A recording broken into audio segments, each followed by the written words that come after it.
Recording started and broadcasting now.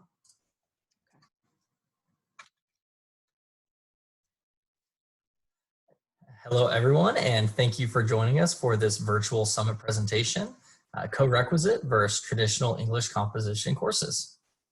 My name is Shriver Hasbrook, and I am a Training and Support Specialist here at Hawks Learning. Our speaker today is Professor Emily Maddox of Rowan College of South Jersey. Professor Maddox has worked in higher education for nearly 15 years. She's an English instructor at Rowan College of South Jersey, and she is also the course coordinator of Enhanced English Composition 1, Principles of English Grammar, and Readings and Literature, as well as being the interim coordinator of English Composition 1. She is heavily involved in efforts to redesign developmental education at Rowan College. We are very excited to have you all here with us today. And if you have any questions during this webinar, please enter those in the Q&A box that will be located either at the top or the bottom of your screen. And we'll be getting to these at the end of the talk. And on that note, I'm going to hand everything over to our presenter, Professor Maddox.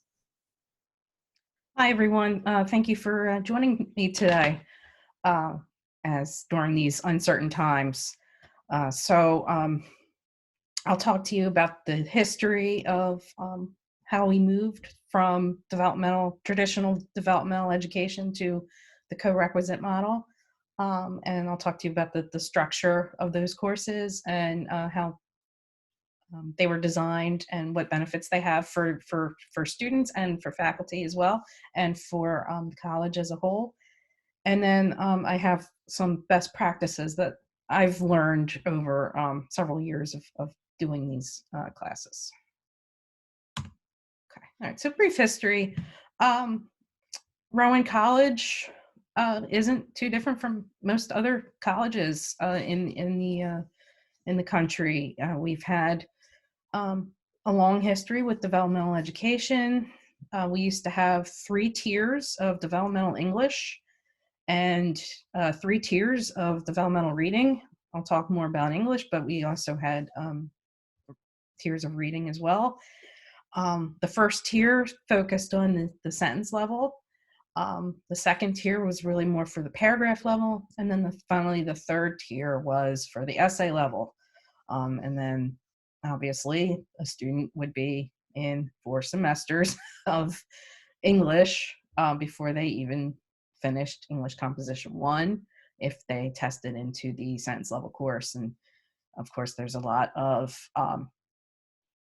opportunity for life to get in the way at each one of those levels, and we were losing students before they ever got to a college level class, which is the challenge of developmental writing and developmental courses entirely, right? So eventually we got rid of that bottom tier. The bottom tier got folded into our continuing education program off campus, and we focused on the paragraph level and the essay level. And then finally, we created a super version of the 088, the essay level class, that would take students that are testing at the paragraph level and remediate them till they were able to write full essays. And then finally, after that, the administration decided to eliminate developmental writing altogether. And the COM 088 course became Eng 101E, Enhanced English Composition 1, and was expanded in various ways. And then the students who tested at the level below English Composition 1, they were put into Principles of English Grammar. Both courses are college level, and the Principles of English Grammar is also a general education elective, so students can take that course and it will transfer. Okay, so the structure of Eng 101E. It's a 4-credit class with extra time compared to a typical 3-credit Eng 101. Smaller class size, depending on enrollment that semester. Our class sizes typically range between 18 and 20. Whereas our 101 courses typically have 25 student caps. Students have the same expectations and responsibilities in 101E that they have in 101. That was always something that was important to me as soon as it was implemented. And one way that I did that was by keeping close communication with the coordinator of Ing 101. And then this past year, the Ing 101 coordinator and I started sharing duties. So now there are 2 coordinators for both. We both share responsibility for 101E and 101. So that's helped a lot. That keeps everything consistent and expectations the same. We assess our students the same way. So I would definitely recommend having that communication and that consistency. Ing 101E focuses on the writing process, critical thinking and reading, composition, and beginning the process of research and analysis. By the end of the semester, they are writing a research paper on an argumentation assignment, depending on the course. My particular course is a themed course, so they either create a business model or they can discuss a topic in financial literacy. All right, design. Overall curriculum, identical to 101. We took the 101 course outline and outcomes and everything else that we needed that were part of 101, and we mapped them with 101E, and then we added the extra support. So the curriculum is basically identical. Students are responsible for 4 essays. One is a narrative or exposition. One is some sort of comparison, contrast, cause and effect, or process essay. And then their big essay is their argumentation.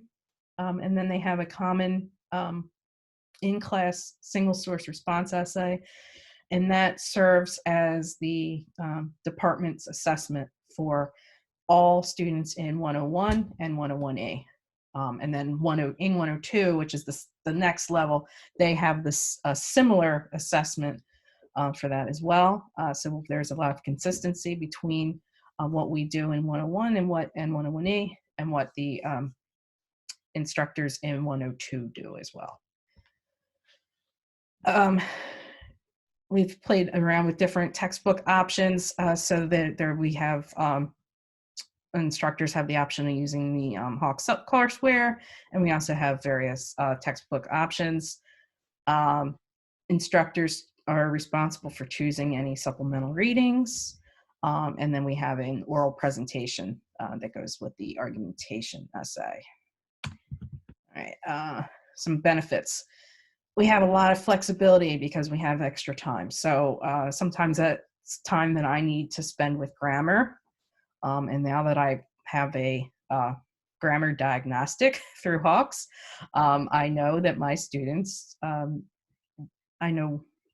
need help with grammar, and I know exactly what they need help with. So I can focus that extra time with them, which is wonderful.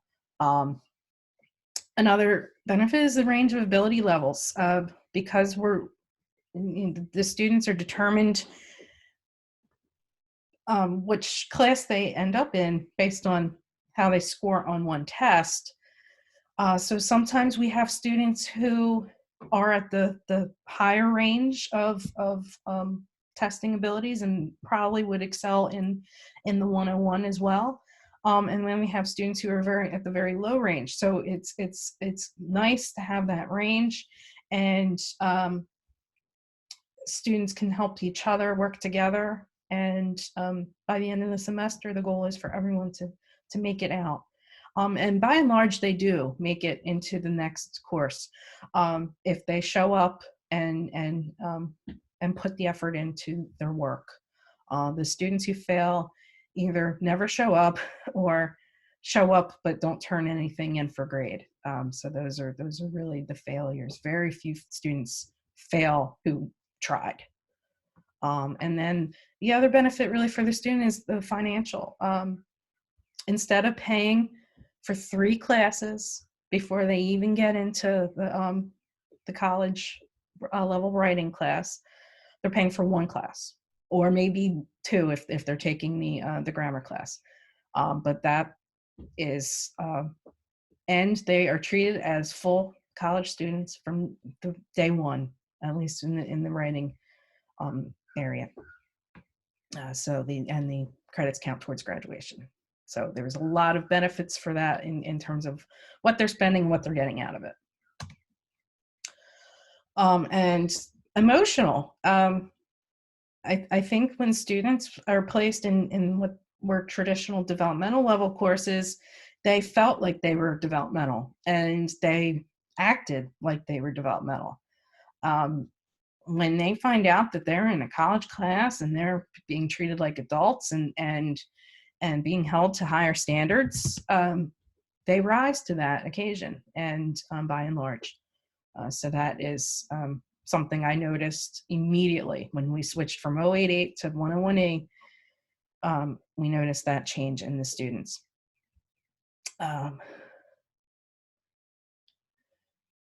And we talked about how they save time over rather than taking all of these extra classes. And it helps with retention and graduation rates. Increased learning. They may actually be better prepared by the end of this than some of the students in 101 when they move into 102. Okay. All right, so best practices and some multimodal instruction, which we don't have a choice now. I was hesitant to move into an online environment for co-requisites. And well, we don't have a choice now. So this is going to be an interesting semester, an interesting half of the semester.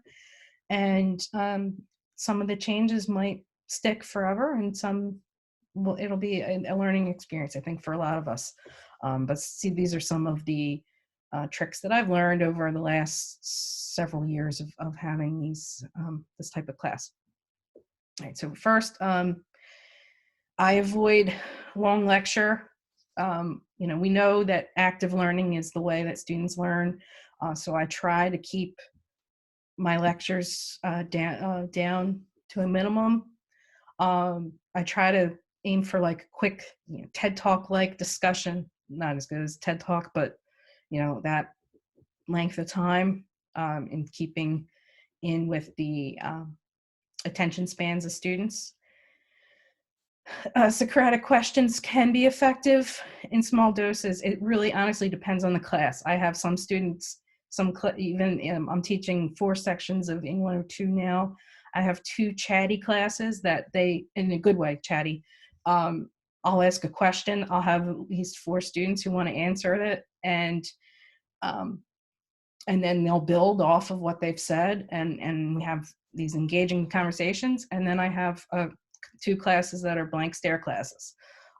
So Socratic questioning can be effective in small doses, but it depends on the class section.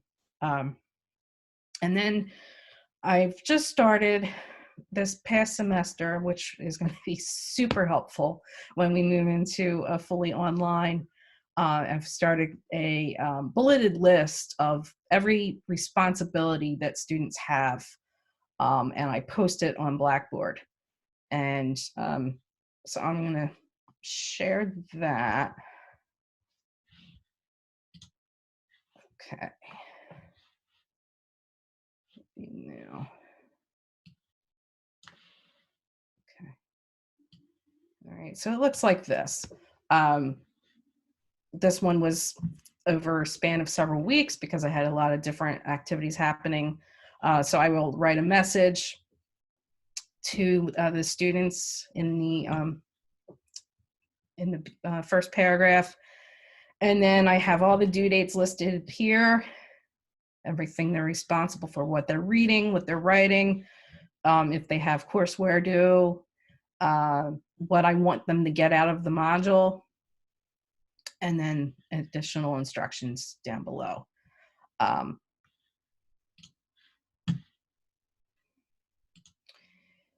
I will say that that was a game changer for me. Students are much more diligent about completing their work on time. I mean, I always had due dates, and I always had due dates for the courseware, but now that it's on that list, students take it much more seriously and they complete their items, and sometimes even email me if something doesn't make sense, and or if something was unclear, and which is wonderful. They're on top of what they're doing this semester. So I've had great success with that, and I'm thrilled with the student engagement with following the guidelines and keeping on top of their materials. I love reading quizzes. I do them in all of my classes at various times in the semester. They are short, maybe 2-question things, and they're not meant to be gotcha quizzes. They're meant to be vague, and they basically just prove that the students did the homework, read the material. So I can show you an example of that.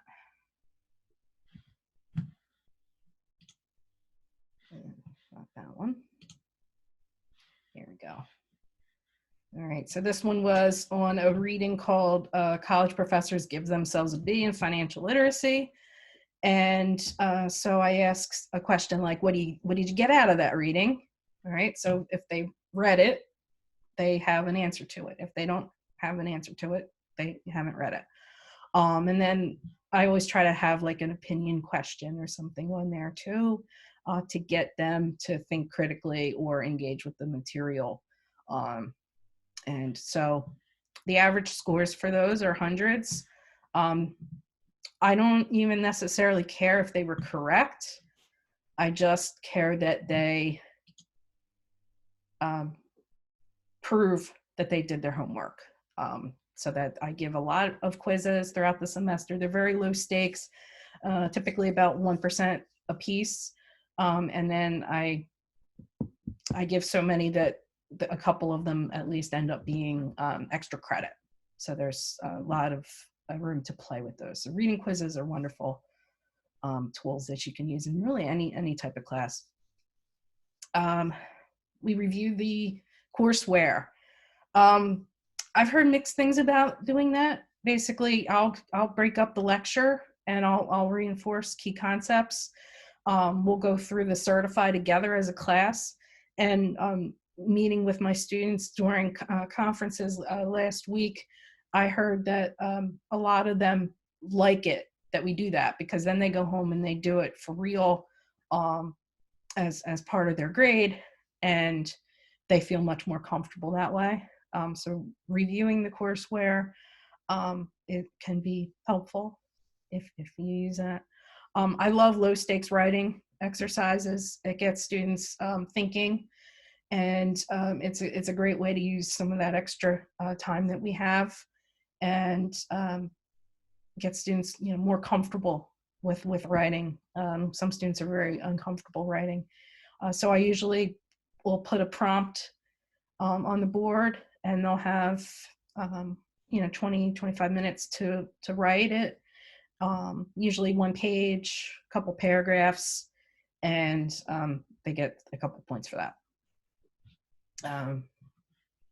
And then going along with that, sometimes I'll use a writing sprint as one of those low stakes writing, or sometimes I will connect it to a larger project that they have.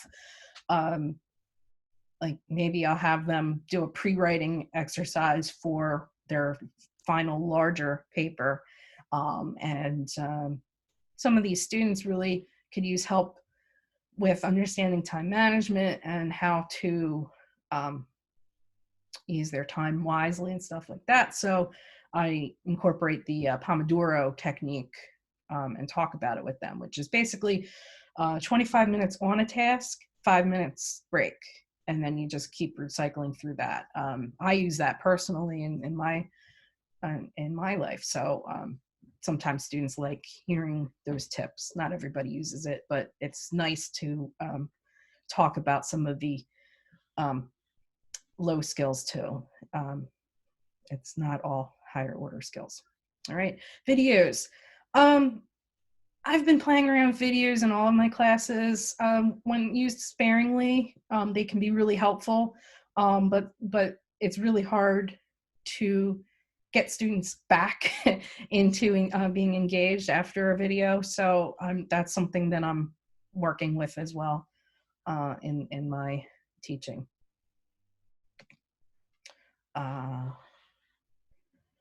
I like bringing in the experts. I collaborate with as many people on campus as possible. So I have very close connections with the reference librarian. I brought her in twice in 1 week. And this past semester, sort of just spur of the moment, she came up with the idea of having the students complete a works cited page by the end of class, and for their next paper for us, and either she or I had to approve it, and then they could leave. And it was spur of the moment decision, and I'm thrilled. And now that I won't actually see my students face to face till the end of the semester, I'm even more thrilled that we've done that, because now I know that they can do a works cited page in MLA style, and they have the tools that they need, and they know who to go to for help if they need it. So that I'm even more happy with the way that worked out, and it was completely spur of the moment. I like mandatory tutoring. I used to be the coordinator of the tutoring center, so I'm very close with the tutors on campus, and so we have online tutoring. And I require my students to submit every paper that they write for me to a tutor before I want to look at it. And I've been getting really good results with that. And then sometimes my students will email me things before they email for a grade. And it's really nice to have that collaborative experience between students, tutors, and myself. And then I mentioned the grammar diagnostic earlier. I tried it for the first time. It was new. I required students to take the diagnostic. I didn't have everybody complete it yet, so I'm gonna drive that home for more. So I have limited data, but for right now, the scores were not good. But the highest score belonged to a student who had previously taken my grammar class with me and earned an A. So I am over the moon about that. I think that shows that class worked, that students who take the grammar course will get out of that class knowing maybe not everything about grammar, but I think a 70 on the grammar diagnostic is really a good score. That would suggest mastery to me. So I'm thrilled with that. The other scores were in the 30s and 40s ranges. So, and the highest score so far was a 70, and I didn't get 100. I got a 96. So I think that is a excellent diagnostic, and I'm excited to continue using it and get more data. Okay, all right, so after all of this, what happens to these students next, right? Because that's really what matters. So basically, students who are in Eng 101 and Eng 101E go into Eng 102 together. And who knows how that works. I mean, some classes might have an even split of students who were in Eng 101E and Eng 101, it might be a 10 and 10 ratio, or it might be, 19 and 1. It's completely based on enrollment and how students choose to register. I do notice that a lot of my 101 students, my 101E students will try to take me again for 102. We do have that happen as well. And I'm sure that the same is true of other instructors as well. So then they move into Eng 102. And Eng 102 is a literature-based course. And basically students read and analyze fiction, poetry, and drama. And at the end of the semester, they write a research paper on a literary topic. And we are moving into themed courses with 102. So some instructors are teaching, they're still teaching fiction, drama, and poetry, but they're focusing on topics in business, health science, STEM, and other major areas. And that is to drum up interest in the class and to increase support among the campus. There are people on campus who wanted to do away with Eng 102. So it was a measure of keeping the class and justifying its existence. All right, so students in 101E typically perform as expected in 102.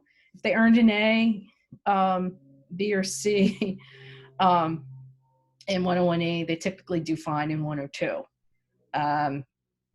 D students in 101E typically earn Fs in 102. So everybody pretty much performs as expected. There are with some anomalies. All right, so determining outcomes. We've always had this common assessment, and the data was assessed through that. But between 101 and 101E and 102, there may have been inconsistencies in grading, and it just wasn't exactly clear what was being measured from the assessment.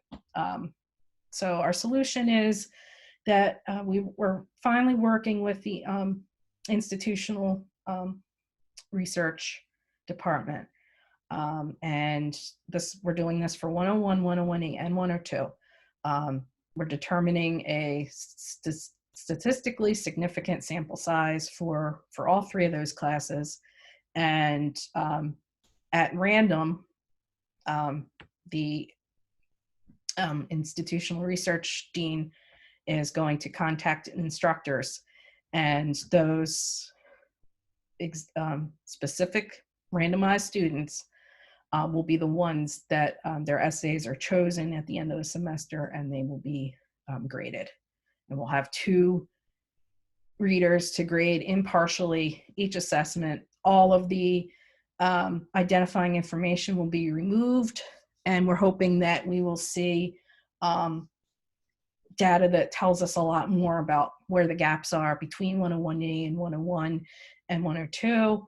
And then also, I'm going to talk about it more in a minute, but I'm going to see what happens to students who who had previously taken the traditional developmental reading course that we offered versus our new readings and literature course. It'll take a couple of semesters for us to have reliable data for that, but I'm very curious to see that. All right, so past deficiencies. All right, so when students go into Eng 102, they are expected to write college-level research papers and perform literary analysis. All right, students in 101 and 101E are well prepared for research and writing expectations. However, they may not be prepared for literary analysis. And the problem is, of course, the reading skills. 101 and 101E were not designed to be reading courses. Students do reading in both of those, but that's not really the point of the course. The point of the course is the writing process and conducting research and critical thinking. So that's where the Eng 104 course comes in. And what we were seeing was students who were placing in 101E were also placing in the college reading course. And the college reading course didn't hold students to college level standards, right? Because it wasn't supposed to. It was a developmental course. And so students were entering 102 proficient in writing, hopefully, and not proficient in reading. And that was a problem that we've noticed over a couple of years. So our solution to the reading problem basically was another class. So this past fall, we rolled out our first, I think, 7 sections of Ing 104, which is readings and literature. And we basically took what they do for 102, short stories, drama, poetry. We added a nonfiction component, and students will take short answer and essay exams, and they will complete writing assignments throughout the semester. This is a huge difference from the multiple choice exams in the reading skills course. So I'm very excited to see what impact that'll have on them. Obviously, it's too early to have reliable data. We'll need a couple of semesters of that, but I am very excited to see that. Okay. All right. So some challenges that occur with moving from developmental to co-rec model. We have some grumbling. We had faculty senate express doubt and dissent, even in some cases. But that's changed mostly, thankfully. It took time, it took patience, it took proof, basically, that the students in the co-rec models were able to perform and exceed expectations. So that took time. Another challenge, which is there's not much that can be done to fix it, is inconsistent and inaccurate information. We're basically either in a testing office where they're told that they failed the placement test and are in this non-credit class, which is not true anymore. So sometimes administrators in the testing office, sometimes even advisors, don't necessarily know how to talk about the courses that the students are being placed into. And they're using the old description words like developmental or not college level or not credit bearing. So then that creates a negative emotion in the students. I'm able to inform students the correct information if I hear it, but I'm not going to be able to get it to everyone. And I don't really know how to fix that because, and I don't think I can. There's just too many people on campus doing things, and change is slow, and the way people talk about change is slow. So that's just an ongoing issue. All right, placement and growing pains. All right, so Rowan College with at Gloucester County and Cumberland County Community College merged to form Rowan College of South Jersey. So now the 2 campuses are one college, and we're working to combine programs and resources, and it's going to take time. So there's some growing pains with that, and eventually we will come up with one model for both schools that will work for everybody involved, but that will take probably 3 years. So we're running first 6 months as of July 1. Cut scores. We've noticed this past since this fall, that students who took the placement test were placed in classes that are probably above their level. There were students placed in Eng 101 who should have been placed in Eng 101E. There are students who placed in Eng 101E who should have been placed into 107. And that's a problem because, the whole point of Eng 101E is to have that extra time. And so now we have students in 101 who are underprepared, and we don't have the extra time in 101. We only have the 75 minutes. So we can't address all of the concerns that they have. Whereas if they were placed correctly into the 101E, we would have had an abundance of the time that they needed. So that's just been a challenge that we've had to deal with. And my dean and I are working on that. Solutions to all problems basically is time, patience, and taking opportunities to drive the bus. Sometimes it took me a long time. For a long time, I was a adjunct with special privileges. So I didn't always have a lot of opportunities to drive the bus. But I work closely with my dean, and I serve on as many committees as I can. And if I only have a brief spurt that I can take over, that's what I use. And I try to plan my minutes as best I can. And that's kind of how Eng 101, Eng 104 came about. I just waited till the right person was promoted to the right position. And then at the right moment, I planted a seed in her ear. And a few weeks later, we were building a course together, and it got pushed through curriculum and was approved as Agenda Ed. So that's a victory. And I was happy to let it go after planting that seed. So time, patience, and driving the bus when you can.